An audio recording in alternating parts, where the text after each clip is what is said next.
আমরা যে বিষয়টি নিয়ে কথা বলবো সেই বিষয়টি মানে এই সময়ে দাঁড়িয়ে অত্যন্ত গুরুত্বপূর্ণ। কারণ দেখুন, আমাদের কিন্তু দিন দিন জনসংখ্যার হার বেড়ে যাচ্ছে, সেই অনুপাতে কৃষি জমি কমে আসছে এবং তার সঙ্গে আরো একটি বিষয়ের যোগ হয়েছে, সেটা হচ্ছে পরিবর্তিত জলবায়ু। এই সমস্ত কিছু কিন্তু হয়তো আমাদের কিছুটা হলেও খাদ্য সংকটের দিকে নিয়ে যাচ্ছে। তাহলে এই খাদ্য সংকট কি করে আমরা কাটিয়ে উঠতে পারি, কি করে আমাদের ভবিষ্যৎকে খাদ্যের সম্পদে সুনিশ্চিত করতে পারি, সেই নিয়ে আজকে কথা বলবো। আর এই সব কিছুর সঙ্গে যেটা জড়িত সেটা হচ্ছে উন্নত মানের বীজ। আজ তাই আমরা কথা বলবো কৃষি উৎপাদন এবং সংরক্ষণ, এবং এই বিষয় নিয়ে কথা বলবার জন্য আমাদের সঙ্গে রয়েছেন শস্য শ্যামলা কৃষি বিজ্ঞান কেন্দ্রের উদ্ভিদ প্রজনন বিষয়বস্তু বিশেষজ্ঞ ডক্টর সুদেষ্ণা পাঁজা, আর সঙ্গে রয়েছে অবশ্যই আমি আপনাদের বন্ধু স্বাগতা মণ্ডল মল্লিক। আমরা প্রথমেই আকাশবাণীর স্টুডিওতে স্বাগত জানাই ডক্টর সুদেষ্ণা পাঁজাকে। ধন্যবাদ ডক্টর পাঁজা। আমার যে যখন এই অনুষ্ঠানটি নিয়ে আজকে কথা বলবো ভাবছিলাম, তখন ঠিক এই কথাগুলোই মনে হচ্ছিল যেগুলো আমি বললাম, যে ক্রমশ আমাদের জনসংখ্যা বেড়ে যাচ্ছে, চাষের জমি কমে যাচ্ছে। তো এই যে সমস্ত বিষয়গুলো, এই বিষয়গুলোর নিরিখে বীজ উৎপাদন, এই বীজ উৎপাদন কতটা গুরুত্বপূর্ণ, বা বীজ উৎপাদন বলতে আমরা আলাদা করে, মানে শস্যের উৎপাদন তো একটা বড় ব্যাপার, কিন্তু তার পাশাপাশি বীজ উৎপাদন, এইটাকে আমরা আলাদা করে ঠিক কি বুঝছি, সেটা যদি একটু সহজ করে আমার বন্ধুদের বুঝিয়ে বলেন। যে কোনো ফসলের মূল ভিত্তি হচ্ছে বীজ। বীজ যদি ভালো না হয় সেক্ষেত্রে কিন্তু ফসল কোনোভাবেই ভালো হবে না। এবার আপনি যে কথাটা বললেন, পরিবর্তিত জলবায়ু, আমরা এটা এখন ভীষণভাবে মানে অনুভব করছি। যখন আমরা দেখছি যে গ্রীষ্মকালে আমরা দেখছি আমাদের তাপমাত্রা 40 ডিগ্রির বেশি পেরিয়ে যাচ্ছে, 45 ডিগ্রি হয়ে যাচ্ছে। আবার আমরা ঠিক গ্রীষ্মকালের আগে এই রবি মরশুমটা শেষ হওয়ার মুহূর্তে, যেটা আমরা বলি গরম, ওই সময়টা আমরা দেখছি মানে প্রচন্ড বৃষ্টি হচ্ছে। আবার আমরা শীতকালে দেখছি হঠাৎ করে কিছুদিন প্রচন্ড শীত পড়ছে, আবার অনেক সময় দেখা যাচ্ছে যে শীতের পরিমাণটা কম হচ্ছে, বা শীতের যে দিনটা বা সময়টা সেটা কম হচ্ছে। এই ক্ষেত্রে যেটা করা উচিত সেটা হচ্ছে ঠিক এই পরিবর্তিত জলবায়ুতে যেসব ফসলের জাত, সেগুলো হচ্ছে এই পরিবর্তিত জলবায়ুতে ঠিক নিজেদেরকে মানিয়ে নিতে পারবে সেই রকম জাতকেই কিন্তু আমাদের হচ্ছে চাষ করা উচিত। যেমন ধরুন, আমি একটা উদাহরণ দিচ্ছি। রবির পরেই গরমের সময় যখন মুগ, বিশেষ করে দক্ষিণ 24 পরগনাতে এই বছর করা হয়েছিল মুগ চাষ। মেনলি ওটা মূলত ওটা করা হয়েছিল বীজ উৎপাদনের জন্যই। মুগ যখন করা হয়েছে তখন দেখা যাচ্ছে বীজ বপন করার কিছুদিন পর থেকেই বৃষ্টি শুরু হয়ে যায়। তো কিছু কিছু এলাকা আছে, যেমন মথুরাপুর 1-2 বা হচ্ছে আপনার পাথর প্রতিমার এই যে কিছু জায়গা রয়েছে, এইগুলোতে এত জল জমে যাওয়ার জন্য কি হয়েছে, বীজ তো নষ্ট হয়েছে, সাথে সাথে ফসল যারা করেছিলেন সেটাও নষ্ট হয়েছে।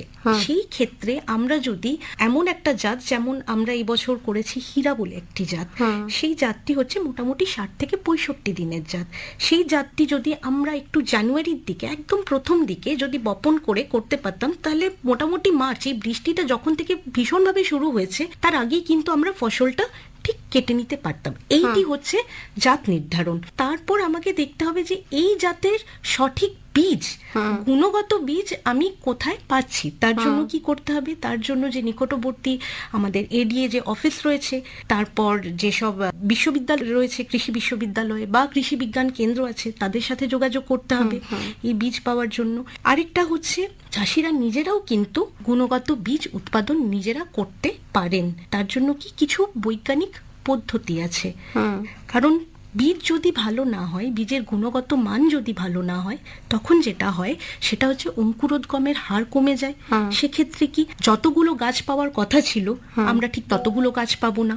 আবার অনেক সময় কি হয়, চারার হচ্ছে পুষ্টতা ভালো হয় না, তো সেক্ষেত্রে কি হবে, কিছু গাছ মরে যেতে পারে পরবর্তীকালে। তো তখনও কি হয়, এর পরিমাণটা, ফসলের পরিমাণ বা বীজের পরিমাণটাও কম হয়ে যেতে পারে। তো এই যে দিকগুলো রয়েছে, আবার বিশুদ্ধতা, গুণগত মানের মধ্যে একটা পড়ে বিশুদ্ধতা, যেটা বাহ্যিক বিশুদ্ধতা। ধরুন 10টা বীজের মধ্যে 5টা বীজ দেখা গেল আগাছার বীজ রয়েছে, সেক্ষেত্রে কি চাষির একটা ক্ষতি হয়ে গেল। 5টা বীজ হচ্ছে সে যে মেন যে গাছ আছে তার পেল, যে জাতটি রয়েছে, বাকি 5টি বীজ হচ্ছে আগাছার। তো সেক্ষেত্রে কি হয়, ফসলের পরিমাণটা অনেকটা কমে যায়, ক্ষতি হয় চাষিদের ক্ষেত্রে। তাই গুণগত বীজ হচ্ছে মূল, যে কোনো ফসলের মূল হচ্ছে গুণগত বীজ।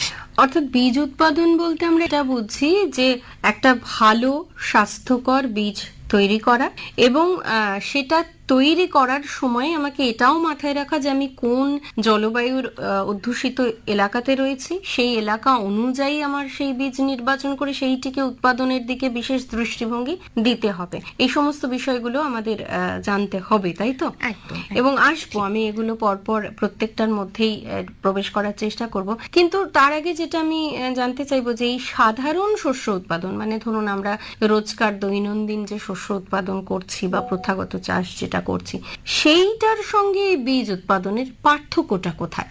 সাধারণভাবে আমরা যে শস্য উৎপাদন করছি সেটা কিন্তু আমরা কোনো বৈজ্ঞানিক পদ্ধতিতে করছি না। বীজ উৎপাদনের ক্ষেত্রে কিন্তু কিছু বৈজ্ঞানিক পদ্ধতি রয়েছে, যেটা আমরা সাধারণ শস্যের ক্ষেত্রে কিন্তু করি না। সাধারণ শস্যের ক্ষেত্রে কি, আমরা বীজ নিই, একটা বীজের হার আছে। যেমন ধরুন যদি আমি ধান ধরি, 4 থেকে 5 কেজি ধানের বীজ আমরা 1 বিঘে জমিতে বপন করলাম।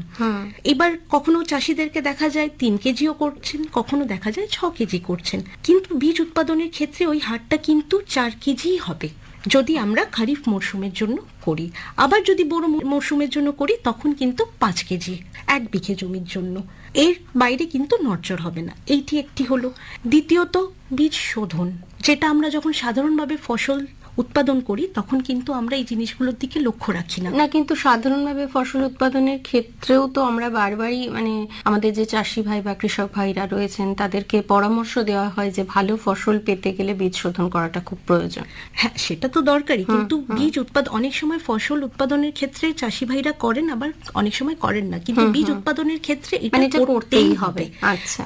দ্বিতীয়ত হচ্ছে মাঠ নির্বাচনের ক্ষেত্রে, কিরকম জমিতে আমরা বীজ উৎপাদন করব, তার সেচ ব্যবস্থা ভালো আছে কিনা সেইগুলো দেখা, আশেপাশে আগাছা আছে কিনা, এই জিনিসগুলো। দ্বিতীয়ত হচ্ছে একটা দূরত্ব দেওয়া। ধরুন আমি ধানের 2টো জাত করছি, এবার 2টো জাত আমি মাঠে পাশাপাশি 2 জায়গায় লাগাতে পারবো না, তার মধ্যে মোটামুটি 3 মিটার করে চারিদিক থেকে আমাকে একটা দূরত্ব বজায় রাখতে হবে, এইটা করা। দ্বিতীয়ত হচ্ছে যেটাকে আমরা বলি রোগিং, আগাছা, কোনো রকম যদি আগাছা হয় বা অন্য কোনো জাতের যদি গাছ থেকে থাকে বা কোনো রোগাক্রান্ত যদি গাছ থেকে থাকে, সেগুলোকে ঠিকঠাক সময় উপড়ে ফেলে দেওয়া।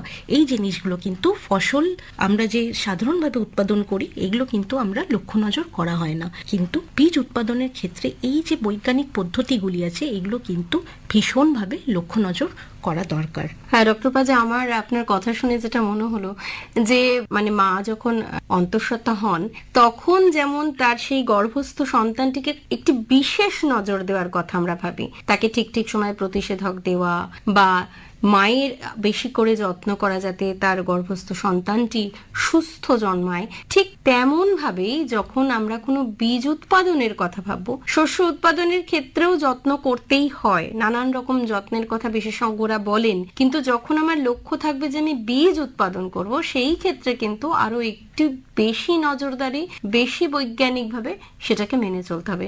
হ্যাঁ একদমই, কারণ একদম ছোট্ট শিশুর মতো আপনি ঠিকই বলেছেন, বৈজ্ঞানিক পদ্ধতিতে আমাদের এই সমস্ত জিনিসগুলি মেনে চলতে হবে। আর দ্বিতীয়ত আরেকটি খুব মূল বিষয়, সেটা হচ্ছে সংরক্ষণ। ঠিক সময়ে আমি ফসলটা কাটছি কিনা। ফসল উৎপাদনের ক্ষেত্রে আমরা দেখে থাকি 90% বা 95% যখন ফসল পাকবে তখন গিয়ে চাষিরা একদম দেখেন যে ধানের শেষ শীষ অবধি যদি পাকে তখন গিয়ে ওনারা হচ্ছে ফসলটা কাটতে যান। কিন্তু বীজ উৎপাদনের ক্ষেত্রে ওই একদম শীষের শেষ ভাগের যে দানাটা আছে ওই দানাটা অবধি, মানে দানাটা পুষ্ট হওয়া অবধি কিন্তু অপেক্ষা করলে চলবে না। মোটামুটি যখন 85% ফসল মোটামুটি পেকে যাবে তখনই কিন্তু কেটে নিতে হবে, অতদিন অবধি অপেক্ষা করা যাবে না। কারণ তার মাঝেই যদি একবার বৃষ্টি চলে আসে, হঠাৎ করে বৃষ্টি আসলেই যেটা কি হবে, ওখানে অঙ্কুরোদ্গম হয়ে যায়, অনেক ক্ষেত্রে হয়েছে, আমাদের কাছে এসেওছে গোসাবা থেকে, মথুরাপুর থেকে আমাদের কাছে অনেক কমপ্লেন এসেছে যে এইভাবে অঙ্কুরোদ্গম হয়ে গিয়েছে। বেশ বেশ। তো সেটা কি অতিরিক্ত পরিপক্ক হয়ে যাওয়ার জন্য যখনই জল পড়েছে তো ওটি অঙ্কুরোদ্গম হয়ে গিয়েছে মাঠেতেই, একদম গাছের মধ্যেই। তো তখন কি হলো, সেই বীজের গুণগত মান আর থাকলো না। আবার অনেক সময় যেটা হয়, বীজের রং নষ্ট হয়ে যায়। যখন অতিরিক্ত পরিপক্ক হয়ে গেলে ওই সময় যদি একটা বৃষ্টি হয়ে যায়, বীজের রং নষ্ট হয়ে গেল। এই জন্য বলা হয় 85% যখন মোটামুটি ফসল পেকে গিয়েছে তখনই বীজ কেটে নেওয়া, ভালো করে হচ্ছে শুকোনো। বীজকে শুকোতে হবে যাতে তাতে কোনো রকম আর্দ্রতা না থাকে। প্রত্যেকটা ফসলের বীজের জন্য কিন্তু আর্দ্রতার একটা পরিমাপ আছে। যেমন ধানের ক্ষেত্রে মোটামুটি বলা হয় 12%। কিভাবে বুঝবো?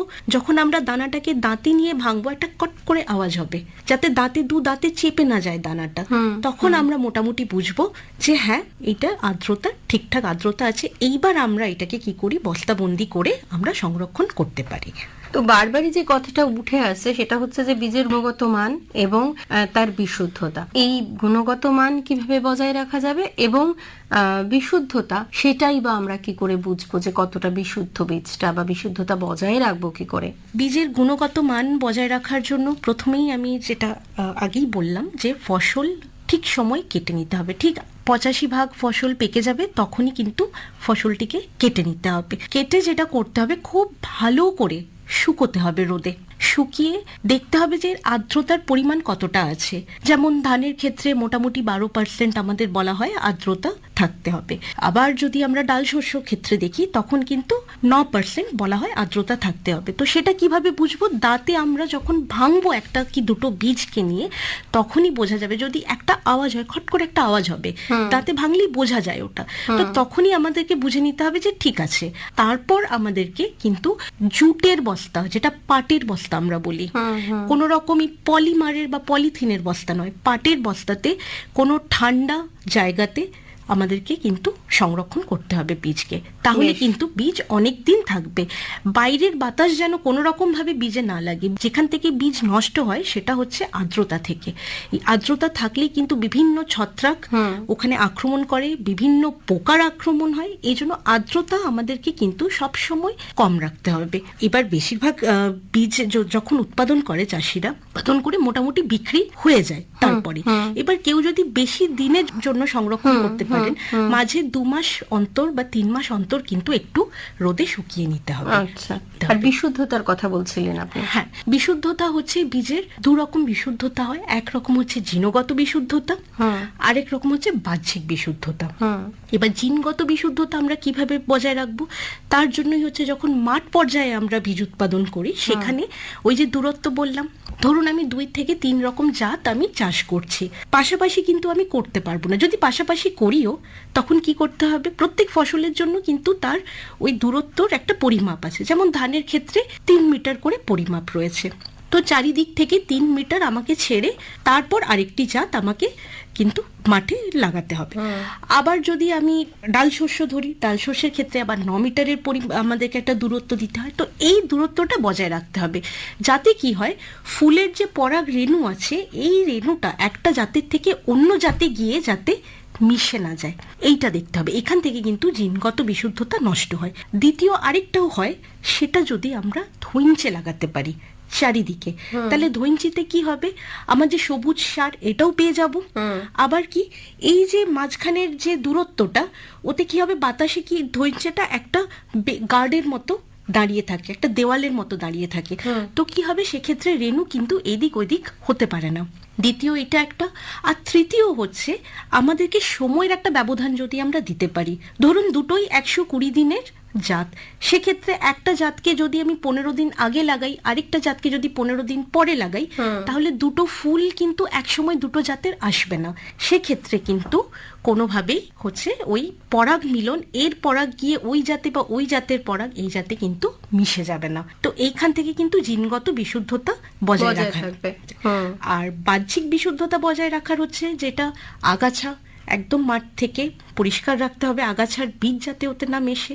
দ্বিতীয়ত, কখনো দেখা যায় অন্য জাতের গাছ হয়তো চলে এসেছে, সেক্ষেত্রে কিন্তু ওই গাছগুলিকে কেটে দিতে হবে, চিহ্নিত করতে হবে আর কেটে দিতে হবে। প্রত্যেক জাতের গাছেরই কিন্তু নিজস্ব কিছু বৈশিষ্ট্য থাকে, সেই বৈশিষ্ট্যগুলোর বাইরে যদি কোনো গাছ থাকে সেগুলোকে কেটে ফেলতে হবে। কখন কাটতে হবে? ধরুন যখন তার হচ্ছে ডালপালা যখন হচ্ছে, বা ধানের ক্ষেত্রে যখন পাশ কাঠি ছাড়ছে, চারদিক থেকে অন্যরকম ডালপালা বেরিয়ে আসছে, তখন কিন্তু ওই গাছটিকে কেটে ফেলতে হবে। বা ফুলের সময় যদি দেখা যায় কোনো গাছের উচ্চতা বেশি হয়ে গিয়েছে, একটা পুরো গাছের ধরুন 100-200টা গাছের মধ্যে হঠাৎ করে দেখা গেল একটা গাছের উচ্চতা বেশি, তখন সেই গাছটিকে কিন্তু কেটে ফেলে দিতে হবে। তো এইভাবে চিহ্নিতকরণ করে কিন্তু এই গাছগুলোকে যদি ফেলে দিতে পারি, তাহলে কিন্তু বাহ্যিক বিশুদ্ধতা ওই মাঠ থেকে কিন্তু বজায় থাকবে। আর আরেকটা হচ্ছে, ফসল যখন কাটা হবে, ফসল কাটার সময় খুব ভালো করে লক্ষ্য রাখতে হবে, আগে একটি জাতকে কেটে তারপর আমি আরেকটা জাত কাটবো, সেখানে কিন্তু মেশানো যাবে না দুটো জাতকে এখান থেকে। বা যখন আমরা ফসল ঝাড়বো, ঝাড়ার সময় কিন্তু যখন যেই আমরা মেশিনে ঝাড়ছি, সেই মেশিনটাকে ভালো করে কিন্তু পরিষ্কার করে নিতে হবে, যাতে কোনো রকম ভাবে কোনো বীজ অন্য জাতের সাথে মিশে না যায়। পুরো বিষয়টাই হচ্ছে ভীষণভাবে নজরে রাখানো। একদম। এবং মাঠ থেকে যখন শস্যটা উঠে আসছে, যখন তাকে গোলা যতন করা হচ্ছে, ঝাড়াই মারাই করা হচ্ছে, প্রত্যেকটা পদক্ষেপে আমাদের খুব ভালোভাবে নজর দিতে হবে যেন একটা জাতের সঙ্গে আর একটা জাত কোনোভাবেই যেন মিলে না যায়। এরপরে যে প্রশ্নটায় আসবো সেটা হচ্ছে যে বীজের তো বিভিন্ন শ্রেণী বিভাগ থাকে, সেই শ্রেণী বিভাগটা কি করে বোঝা যাবে এবং তার মধ্যে কি কি পার্থক্য থাকে সেটা একটু যদি বলেন। বীজের মূলত 5 রকম শ্রেণী থাকে। এক হচ্ছে যেটাকে বলা হয় নিউক্লিয়াস সিড বা মাতৃবীজ, যেটি হচ্ছে মূল বীজ। এই যে বীজের শ্রেণী যেগুলি রয়েছে, এইগুলো মোটামুটি ঠিক করা হয় যে ধাপ, ঠিক আছে, বীজ উৎপাদনের ধাপ হচ্ছে এই বীজের শ্রেণী। কারণ আমি যখন একজন বাজারজাতকরণ যখন আমি করব, তখন তো আর আমি 500 গ্রাম বা 1 কেজি বাজারজাতকরণ করব না, তখন আমরা টন আমরা হচ্ছে বাজারজাতকরণ করি। তো সেখানে যদি নিউক্লিয়াস যে বীজ, একদম যে মাতৃবীজ, তার পরিমাণ ধরুন 500 গ্রাম আছে, সেই 500 গ্রাম থেকে তো হুট করে আমি 5000 গ্রাম পাবো, 5000 টন তো পাবো না। তো এই যে 5000 টন করতে গিয়ে এই যে বীজের পরিমাণটাকে বাড়ানো, তার যে বিভিন্ন ধাপ, তার বিভিন্ন ধাপ হচ্ছে এক একটি শ্রেণী। তো তার প্রথম শ্রেণী হচ্ছে নিউক্লিয়াস সিড বা যেটা মাতৃবীজ। এইটা কিন্তু সবাই করতে পারবে না বীজ উৎপাদন। নিউক্লিয়াস সিড একমাত্র তারাই করতে পারবে যেই সংস্থা থেকে এই জাতটি তৈরি হয়েছে, সেই সংস্থাই কিন্তু করতে পারবে।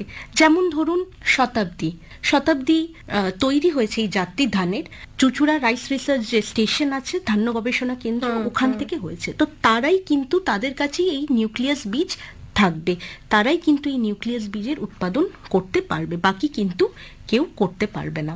এই নিউক্লিয়াস বীজের বিশুদ্ধতাও হচ্ছে কিন্তু জিনগত আর বাহ্যিক 100% হয়। এই নিউক্লিয়াস বীজ থেকে তৈরি হয় ব্রিডার সিড। দ্বিতীয় ধাপ হচ্ছে ব্রিডার সিড বা প্রজনন বীজ। এই প্রজনন বীজও কিন্তু তৈরি করবে যে সংস্থা বা যে গবেষণাগার থেকে এই জাতটি তৈরি হয়েছে, আর যে প্রজননবিদের থেকেই জাতটি তৈরি হয়েছে, তার তত্ত্বাবধানে কিন্তু এই প্রজনন যে বীজ রয়েছে, এই বীজ কিন্তু বা ব্রিডার সিড তারাই কিন্তু উৎপাদন করতে পারবে। এর বিশুদ্ধতাও কিন্তু 100%। এইবার এই ব্রিডার সিড বা প্রজনন যে বীজ রয়েছে, এখান থেকে আসবে ফাউন্ডেশন সিড, তৃতীয় ধাপ, বা যেটাকে বলা হয় ভিত্তি বীজ। ভিত্তি বীজ কিন্তু আবার যে কোনো সরকারি সংস্থান কিন্তু করতে পারবে। এরকম নয় যে যে গবেষণাগার যারা জাতটি তৈরি করেছে তারা তো করতেই পারবে, উপরন্তু বাকি যেসব, যেমন কৃষি বিজ্ঞান কেন্দ্র বলুন বা বিভিন্ন কৃষি সংস্থা বলুন, বা ধরুন কোনো হচ্ছে প্রাইভেট যে সংস্থা আছে, তারাও কিন্তু করতে পারে ফাউন্ডেশন সিড। তাদেরকে কি করতে হয়, একটা ইন্ডেন্ট দিতে হয় ব্রিডার সিডের জন্য এই গবেষণাগারগুলিতে।